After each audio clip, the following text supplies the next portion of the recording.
Un ami grec m'a fait lire Je meurs comme un pays il y a 15-20 ans maintenant. Je vivais en Grèce à l'époque et j'ai vraiment eu un coup de cœur pour ce texte, qui est un texte majeur de la littérature grecque. Dimitri Dimitriadis est aussi un auteur de théâtre et ce texte est un texte qui est fait pour être dit. Dès que je l'ai lu, j'ai pensé que c'était un texte à entendre, à faire entendre. L'importance de ce texte, bon, d'abord c'est sa force d'écriture, ça c'est une première chose, et ensuite ça a été une commande. On a passé une commande à Dimitri Dimitriadis en 1978, c'est-à-dire quelques années après la chute des colonels. Alors lui dit qu'il n'a pas été inspiré directement par l'histoire de la dictature grecque, mais que c'était qui vivait à l'époque un chaos tout à fait personnel et que ce texte reflète ça, mais ça n'est quand même pas anodin. Et ce que ce texte raconte, c'est la mort d'un pays, la fin d'un cycle. C'est un texte universel et c'est un texte visionnaire. C'est-à-dire qu'en le relisant maintenant, je trouve qu'il est tout à fait, il peut être actuel, il peut raconter une histoire passée, c'est un texte qui est grec, mais qui touche d'autres pays et d'autres histoires. Il y a cette force-là. Le texte est entrecoupé comme ça de petits points et il continue, mais il passe quand même à autre chose. Et en fait, c'est parce qu'on lui avait demandé d'écrire, je ne sais plus exactement le nombre de pages. Et donc, en écrivant, il a eu l'idée de terminer comme ça, par des petits points, et d'ouvrir, de laisser l'imaginaire des lecteurs travailler.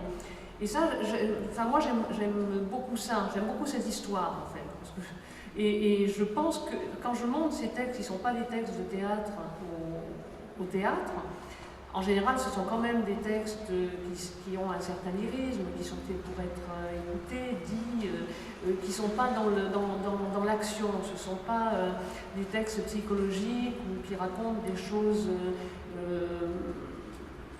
Je ne peux pas faire des dialogues avec ce genre de texte. Je n'aime pas en faire des dialogues. Voilà. C'est-à-dire que je les prends tels qu'ils sont et j'essaie de retrouver cette forme. Je dirais pas musicale, mais lyrique, la forme même de l'écriture, et de la transposer au théâtre sans en faire vraiment du théâtre psychologique. D'ailleurs, ce ne sont pas des textes psychologiques. Et j'aime beaucoup ça dans ce texte aussi, d'abord sa force, son lyrisme, ses mots, la force des mots, ce que ça peut représenter pour un acteur, c'est un véritable défi. Hein. D'ailleurs, j'avais tout de suite pensé à Anne Varron en ayant l'idée de le monter, parce que je trouve qu'elle a elle-même cette intelligence de ce genre de texte, et puis cette voix extraordinaire et cette intelligence réelle d'actrice. Quand je choisis des textes, politiquement, je ne choisis pas des textes engagés forcément, je choisis des textes qui racontent le monde, et d'une façon d'une façon universelle. Ce qui prime d'abord pour moi, c'est la force de l'écriture. Ça, c'est une première chose. Et c'est vrai qu'en général, je choisis des textes qui racontent le monde et la place de l'homme dans le monde. Alors là, bon, c'est le chaos hein, qu'on est en train de vivre, c'est la fin d'un cycle. Je trouve que ça correspond en plus à notre époque.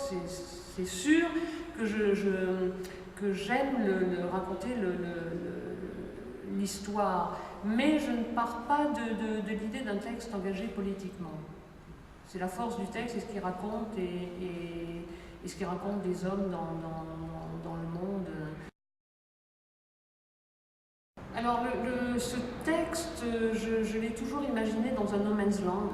Hein. Ça a toujours été pour moi un lieu qui est qu'on ne peut pas vraiment définir, mais qui peut être effectivement la Grèce, les Balkans, un lieu qui serait intérieur, extérieur, c'est-à-dire un no man's land, mais qui peut être vu de l'intérieur hangar, d'une maison, on ne sait pas trop, ou de l'extérieur. Donc je pars effectivement du lieu qui raconte un peu l'histoire sans être trop... je n'aime pas les décors, c'est-à-dire qu'il y a des espaces en général. Je pars souvent du lieu même, de la salle de théâtre, et à partir de là, il y a des images. Je travaille beaucoup, là je travaille avec Noël Généfric qui fait l'espace, et Pierre Sedbon qui fait les lumières, et on travaille en étroite collaboration, c'est-à-dire que vraiment ce sont des tableaux qui se succèdent, et l'actrice, elle est dans un espace défini, et à l'intérieur de cet espace, elle raconte cette histoire, c'est-à-dire qu'elle entre dans l'espace, elle en fait partie, ou elle en sort et elle vient raconter. Donc ce sont vraiment des tableaux, je ne parle pas de projection, hein. Ce sont des tableaux, des angles de vue différents, et à l'intérieur de cette atmosphère, on va dire, qui est comme ça, pas définie, mais qui raconte quand même une sorte de chaos, de ruine, cette histoire est racontée. Et voilà, il y aura également un chœur de personnes âgées. Il y a une femme, Anna Navarro, et un chœur de